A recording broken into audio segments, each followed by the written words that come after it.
teenagehood is a great place to start. Yes. That's where it all began, really. Yeah. Tell me, like, who was 15-year-old Abi? Oh, 15-year-old Abi was, as we were saying earlier, so angry at the world. Yeah, 15-year-old Abi was just like, she was punk rock in every sense of the word, like looks-wise, but mostly like, I hated authority, hated the system. I felt very like held down by authority, and I was like, you can't control me. I just wanted to rebel and scream and shout at everyone. I'm still like that now, but I can control it because I'm an adult and And you have to live in society. Yeah, exactly. Yeah. So yeah, teenage Abi, very angry at the world. I had a lot of I had my own mental health issues quite early on. I, as a teenager, really hated myself. Really, really hated myself. It wasn't the way that I looked. I didn't have like self-image issues. I hated like my soul, like my core, like who I was as a person. Like I thought, or I felt that I was like inherently broken. I was like really defective. I was like inferior to everyone. And yeah, I just fostered this really intense self-loathing, like from a young age, and I kind of just grew up that way. Do you know where that came from? I think so. As with most of these kind of things, it's all childhood trauma, isn't it?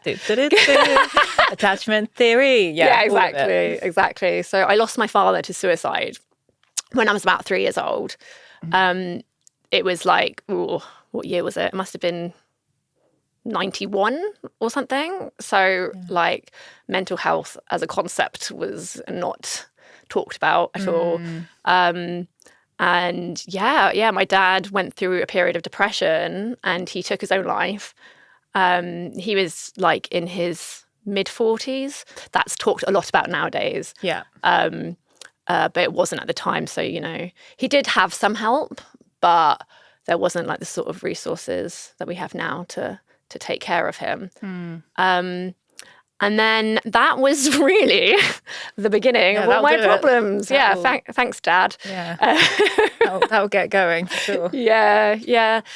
So that really damaged me, like the suicide of a parent, of like one of your primary caregivers, that's going to really mess you up. And then also afterwards, like my dear old mum, I have 3 siblings. So God bless her, she lost her husband, left with these 3 kids. So she kind of went into survival mode and just kept on going. She just went on kind of like autopilot, get us to school, make sure we're fed, clothed, whatever. But, she didn't have the headspace or the knowledge to, think, oh, these kids have lost their father. They might be a little bit screwed up. I better, get them some counselling or something before they all grow up into emotionally stunted adults. And so we just never spoke about him again. Wow, really? Yeah, never spoke about him again. Like gradually over the years, his kind of pictures came down from the walls. There was never any of like, your dad would be so proud of you, or we never spoke about him. Like it wasn't like, oh, your dad would have done this, or your dad would have loved this or something, We never saw his grave. We never celebrated his birthday, nothing like that. So he was kind of like erased. Do you think that's because it was too painful? Like she hadn't unpacked it herself, so it was like too painful for her to talk about him as well? Yeah. I think it was really painful for her. But then I also think there was a lot on her plate, raising 4 young children. Because I was the youngest, I was 3. My sister was the eldest. She was 13 at the time, and then there's 2 boys between us. So, I think she was, just in survival mode, trying to raise this family. So, where's the time? Yeah. And also, there was, like we were saying before, mental health was not kind of in the mainstream conversation at the time. So there wasn't like, oh, okay, hold on, let's make sure we're grieving. Let's get in touch with our emotions and try and process this in a healthy way. Yeah. Like 1991, no, like it was, it was just keep calm and carry on in the most British way possible. Yeah, which, works for a period of time, but then in your teenage years, as you said, in your words, like being emotionally kind of repressed from that situation, you then find ways that are less healthy to cope. Exactly. Yeah. Exactly. That's it. Like, I kind of feel like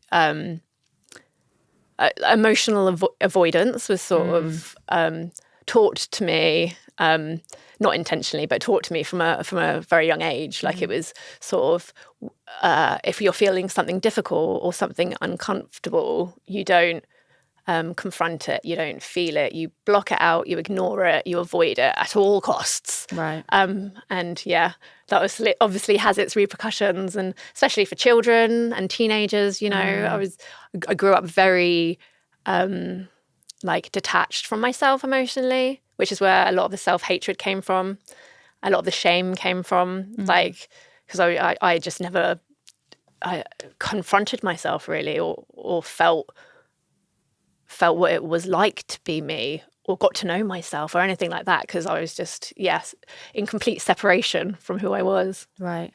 And then you start discovering alcohol, which, as we were saying, like most people in the UK, like obviously not, it has been so normalised that like teenagers drink. Like I remember drinking WKDs like down the park when we were probably, I don't know, maybe like 13. And now, the other day I actually saw this kid vaping, and young boys, you can never tell how old they are. It's like he could be 15, he could literally be 9 years old. Like I honestly couldn't tell them between. But there was this young kid like vaping, and me and my husband were like, oh God, I can't believe he's so young and he's vaping. Then we were both like, oh, we actually used to smoke like Benson and Hedges when we were like 14, 13. Yes, it's easy to forget that. It's so easy to forget. How we were like the same.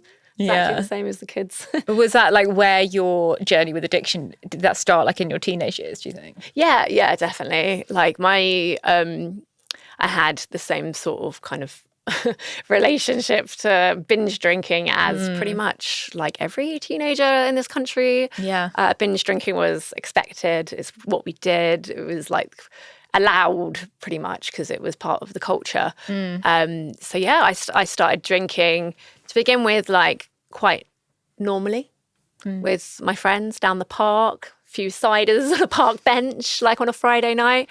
But I do remember kind of noticing quite quickly when I was in my early teens that I drank differently to my friends. Right. So they would, I don't know, have a few drinks, get a little bit wild.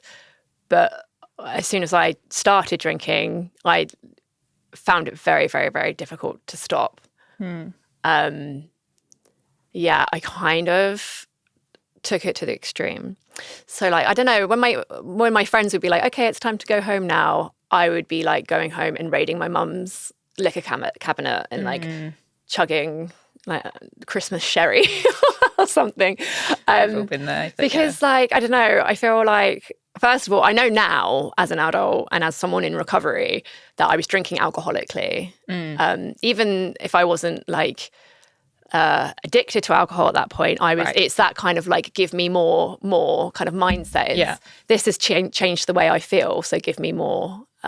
Or this is making me feel good, so I'm going to keep on doing this until I am not awake anymore. And avoid the crash, right? Yeah. Like if you black out or you fall asleep, you're putting off the crash for like another 9-12 hours. Yeah, exactly.